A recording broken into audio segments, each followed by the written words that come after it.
په ضلع خیبر بړه علاقه بارو کمبرخیلو کې د پښتون تحفظ مومنټ د سوري لاندې یو پرامنه احتجاج وشو چې د حیات آباد فیز 7 کې د قتل شویو کسانو دپاره د انصاف غوښتنه وکړه. په دې احتجاج کې د پی ټی ایم د ورکرانو نه علاوه کمبرخیلو مشرانو هم شرکت وکړو. د دې احتجاج سکتر افتاب شینواری و چې د دې نه علاوه تلاوت ارشاد، حمید وزیر، جلیل افریدي، محمد حاجي، شاه فیصل افغان،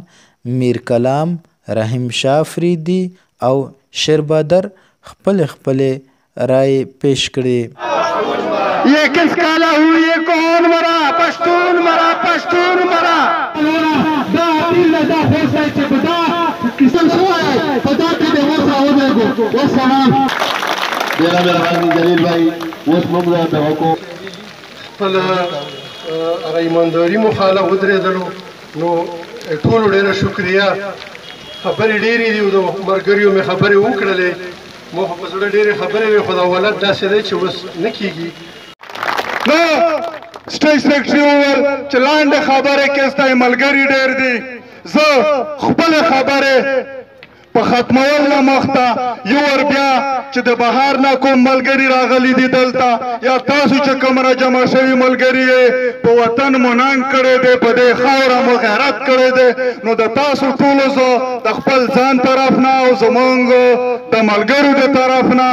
ډېره مننه کوم. ډېر کور ودانۍ درته وایم او خپلې خبرې په آخره کې په دا یو ټپه سره ختموم چې دیدن د سر په بدله دی، دیدن د سر په بدله دی چې سر ساتې خاورې به وکړي دیدنونه. وسلام. خپل سر پچ کوو او سیل کوو، موږ د پښتنو دا خولي د فریدي خبره نه ده.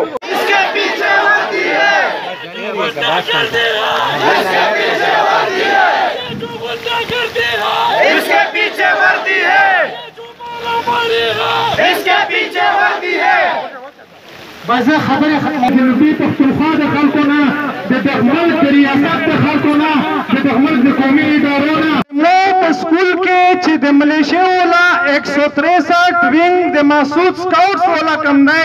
30-40 کسان دي، نو که د ده سره دا انفارمیشن و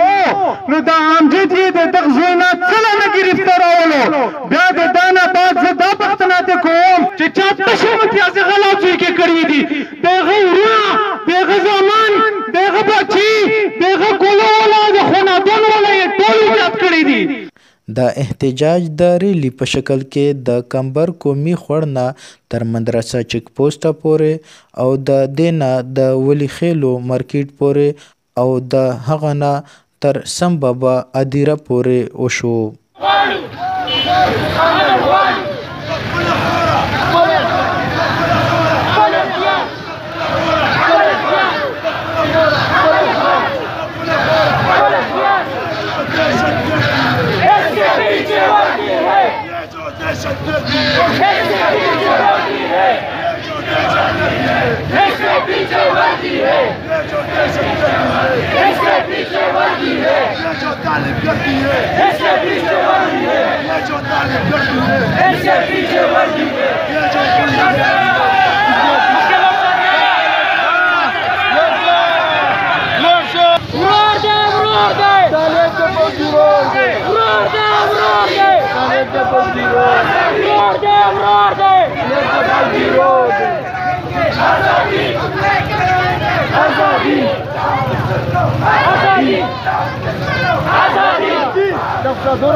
په دې موقع رحیم افریدي وویل